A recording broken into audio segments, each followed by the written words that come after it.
Yesterday I went to the library, local library, and looking for something that I would like to read.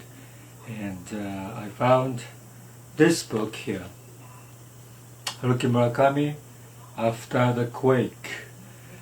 This is a short story compilation of the book he wrote.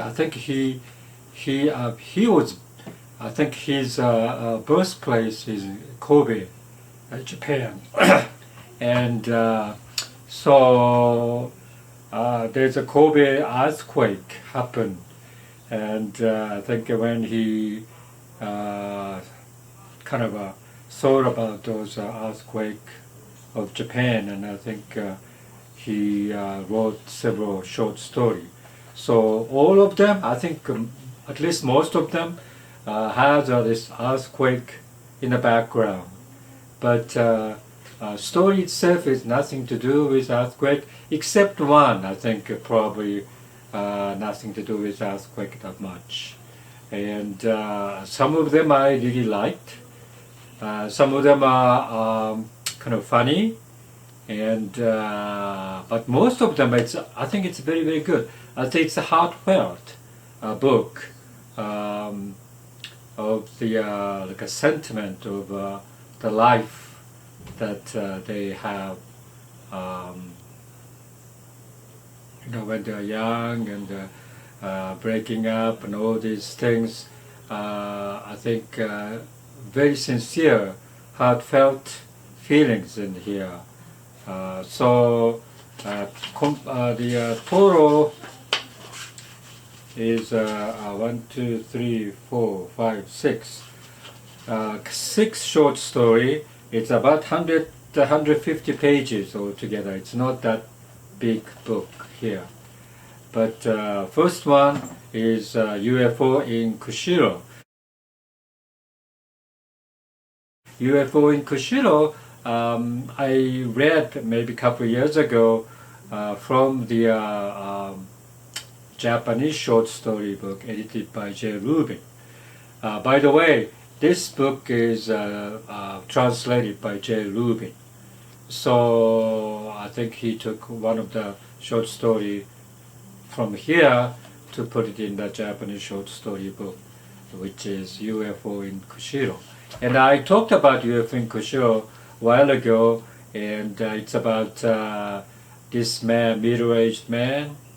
The wife always, kind of out of blue left him, and he was kind of stunned and didn't know what to do with it. But at work, his friends suggested, "Well, you should go somewhere. I know the place that you can go, and I kind of want you to deliver this particular package in Hokkaido, in Kushiro." And so he said, "Oh, okay, maybe it's a good idea for me to get away from this Tokyo, I guess, and for a while." So he leave, and then he meet some spooky, splendid, mysterious girls there, and but overall, I think I talked about the friend who is like like an angel, like appearance that helped this guy to overcome this sudden misfortune and sudden heartbreaks. And those two girls also trying to, I think, cheer him up there in Kushiro. So that was that story I really liked, and it's about kind of whenever you are in distress, there's always somebody to help you, or something like that. Okay, second one, the landscape with flat iron. And this is the story about a couple young couple who meets this older guy in the beach somewhere, and they became friends. And this older guy is the little bit kind of eccentric, but he had a very strong vision, strong ideas of something. For example, like making a bonfire from drifted woods in a beach, and he invite them to join him with to do this, fire, bonfire things. And this girl also has a difficult time in her past, and she get away from the past and trying to get over those difficulties and and it's a very nice story. I think it's again it's interesting and serious a little bit, and so that's that. And third one, all God children can dance. Okay, so this is the young boy who was born under this mother, under the household of this mother, who doesn't know, or who would not tell the boy when he grew up who the father is, but because she feels that she should tell this young child that she was a God child, because they are under the kind of a Christian church type of things, and so about that. So later he kind of trapped this guy accidentally to confront him, telling him that he fathered me, so fathered this young man, and but that's the story of this third short story. Thailand is my most favorite about this in the six short stories, and it's about a middle-aged woman who are pretty much a good researcher, medical research on thyroid gland, and so she was invited to join this conference held in Thailand, and she was in the U.S. for 10 years doing a very nice research on thyroid, and but she finally gave up on doing the research there because of the lots of discriminations or whatever it is against women or something. So she settled in Japan, and I think her career in Japan is like a teaching or something like that. But anyway, she went to Thailand, and so former colleagues knew that she had a very difficult time with this husband, divorced them by then, and so she was living alone, and so she needed some break, a nice break from her work or something, and so colleagues suggested that you should take off like 10 days or something like that to this resort hotel in Thailand, and spend a relaxed time. So she agreed. Okay, yeah, maybe I should do that. So she went, and there's a guide, a tour guide there, taking care of her all through time. And so this particular tour guide is a kind of a character that you have to pay attention to this character. It's a very, very nice person, and he does several things to her, and she opens her eyes, and she was very much influenced by his, I would say, magic or whatever it is. He uh, did a lot of things to her, and so that's about that. And fifth one is called Super Frog Saves Tokyo. This is more or less like you know, fantasy type of thing. Like this guy meets this big frog one day, and big frog was asking him to join him to destroy this earthquake causing walls under the Tokyo, city of Tokyo. So he tried to recruit him to go down there and to kill this particular wall so that Tokyo people would not suffer with big earthquake because this particular wall is causing earthquake. And about that. Okay, no more. And the last one's called Honey Pie.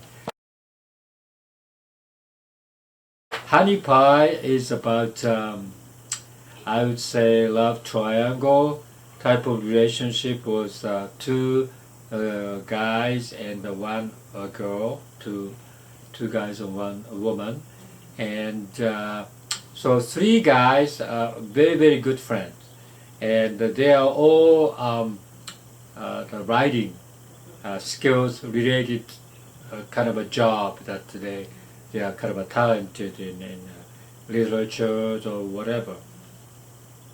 But they are just a student when they met, and they kind of became friends, very close knit friend. But two guys also love this a girl, and so one guy is, I think, he's better looking and he's more successful type of social status, and so he asked this girl to get married before the other guy, who is kind of a more or less like a quiet type of person. And although he loves this girl,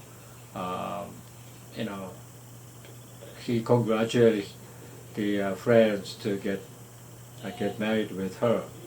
And so a couple got married and had a little girl. And but he remained very loyal to the friendship, and they continuously meet like once a week or something like that, socializing and talking about the literatures or something like that. And of course, the particular couple relationship went sour, and the guy was more or less like become a very successful writer. He was nominated, or he was he was kind of a one of the people who are nominated for the not the芥gawa Prize, which is the most prestigious Japanese pure literature prize. Once a year they're given to the person, and so he became a very famous and a very successful writer. The one who married with this girl became a newspaper reporter type of person, and and the girl, I think, still remained in the kind of a area where she can translate English to Japanese and so forth, and she was also very kind of a capable person there. And so it's about their life, and I think that's nice too. So Thailand, I think I like the best. Honey Pie, maybe the second, and all godchildren can dance, maybe third, landscape with flat irons, maybe fourth. Oh, UFO in Kushiro, I didn't read that this time, so kind of set aside that one. That one is also very good. I think all of them are very good, even the one that's kind of a humorous type of Super Frog Saves Tokyo. That's also very nice, actually, very nice. So I recommend this for anyone who is interested in Haruki Murakami's book. And this is, I think, published in 2002. Okay, 2002 it was published. And so, yeah, I think this is surprisingly, I think one of my best short story, Man Without Woman is a nice short story book too. All his short story book is, I think, very nice. I think actually very nice. Everything Haruki Murakami is right. I think it's very, very nice. I think I love this book. So this is I may buy this. This is the library copy, but small enough. But I think I should keep this one in my library. So yeah, Haruki Murakami, I adore him, and even today I think I read almost all of his fictions, and this short stories book, and I think even though I don't remember each short story's detail, but I think I read all of the short stories too.